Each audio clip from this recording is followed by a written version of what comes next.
Assalamualaikum warahmatullahi wabarakatuh. Saya Airin Dwi Arinti Zakaria dengan NIM 24111017. Di sini saya akan menjelaskan tentang sumber-sumber hukum tata negara.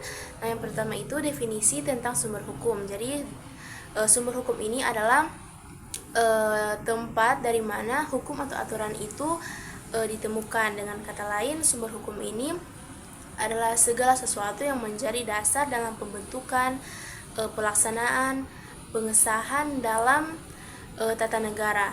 Menurut B.S. Purnomo, beliau mengemukakan pendapat bahwa sumber hukum material ini adalah sumber hukum yang menentukan isi kaidah hukum, yang dimana terdiri atas perasaan hukum seseorang, pendapat umum, agama, kebiasaan, dan politik hukum daripada pemerintah.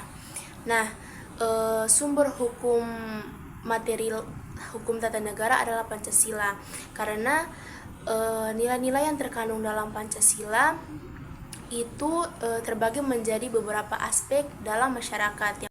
Nah, yang pertama itu ada aspek sejarah, yaitu perjuangan bangsa dalam melawan penjajah untuk menunjukkan betapa pentingnya hukum untuk melindungi kemerdekaan dan kedaulatan negara. Nah, itu sejalan dengan sila ketiga, yaitu Persatuan Indonesia. Yang kedua ada aspek sosial, yaitu masyarakat Indonesia yang beragam suku dan agamanya itu sangat membutuhkan hukum yang menjamin kebebasan beribadah mereka, yang sejalan dengan sila yang pertama, yaitu ketuhanan yang Maha Esa. Nah, yang terakhir itu ada aspek ekonomi, yaitu hukum harus mendukung kesejahteraan rakyat dengan mengatur hak pekerja dengan memberikan upah yang layak, serta pemerataan ekonomi agar tidak terjadi kesenjangan sosial. Itu sejalan dengan sila kelima kita, yaitu keadilan sosial bagi seluruh rakyat Indonesia. Jadi bisa disimpulkan bahwa hukum tata negara Indonesia ini tidak sepenuhnya hanya berdasarkan pada teori hukum modern, tetapi juga masih berpegangan kuat, kuat pada nilai-nilai Pancasila. Nah, yang kedua itu ada sumber hukum formil. Nah, kata formil itu bisa diartikan sebagai bentuk. Jadi, sumber hukum formil adalah sumber hukum yang menentukan bentuk dari suatu peraturan hukum. Untuk sumber hukum formil ini terbagi menjadi 5 bagian. Yang pertama itu ada Undang-Undang Dasar.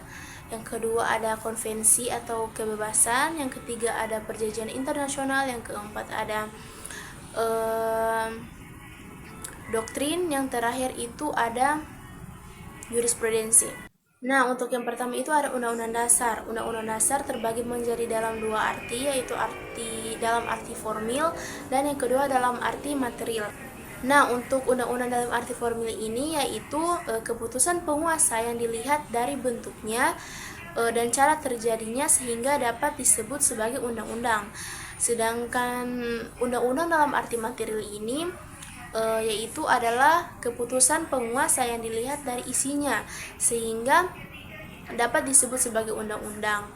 Dan undang-undang dasar dalam arti material ini bersifat mengikat untuk semua orang. Selanjutnya itu ada hierarki peraturan perundang-undangan yang tertulis dalam pasal 7 ayat 1 Undang-Undang Nomor 12 Tahun 2011 tentang pembentukan peraturan perundang-undangan. Nah, untuk hierarki peraturan perundang-undangan itu dia terbentuk seperti piramid.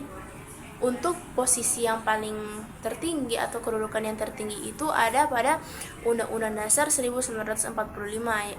Kemudian ada TAP MPR di bawahnya, terus ada undang-undang atau Perpu, peraturan pemerintah pengganti undang-undang, kemudian ada peraturan pemerintah, ada peraturan presiden, ada peraturan provinsi, dan yang terakhir itu ada peraturan kabupaten atau kota.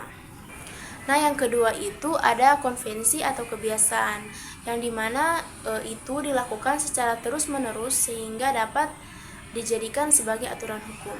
Yang ketiga itu ada perjanjian internasional atau bisa disebut juga dengan traktat, yaitu perjanjian yang dilakukan oleh kedua belah pihak yang memunculkan perjanjian atau kesepakatan yang dimana hasil dari kesepakatan itu menjadi undang-undang bagi mereka, hingga perjanjian itu menjadi suatu sumber hukum. Nah, yang keempat itu ada jurisprudensi, yaitu putusan pengadilan sebelumnya yang menjadi rujukan untuk pengadilan selanjutnya dalam mengatasi perkara atau kasus serupa yang sama.